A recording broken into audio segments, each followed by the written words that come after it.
Effectivement, Valérie, on ne connaît pas toutes les modalités pratiques et c'est la situation épidémiologique préoccupante, hein, le nombre de personnes malades qui ne cesse d'augmenter depuis octobre, avec la pression sur sur le système de santé qui en découle.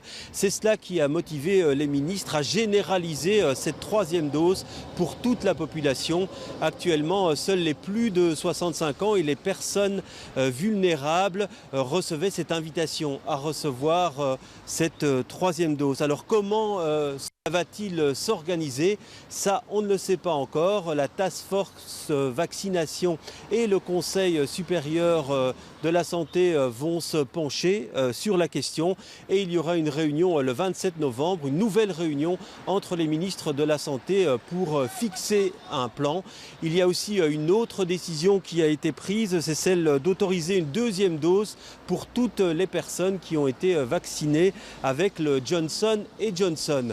Un ensemble de mesures qui est nécessaire selon les spécialistes. Écoutez à ce propos Pierre Couly, il est professeur d'immunologie à l'UC Louvain. Une troisième dose de vaccin, ça augmente quand même très fort l'immunité des gens, même quand ils en ont déjà reçu deux. On s'est rendu compte aussi, maintenant c'est assez clair, que les personnes qui ont reçu le vaccin AstraZeneca et certainement aussi le vaccin Janssen sont quand même moins protégées. Et pour eux, surtout quand c'est des personnes plus âgées, ça devient un petit peu délicat. Donc c'est le moment de donner une troisième dose. En plus, se combine le fait qu'on a un nombre de cas qui augmente.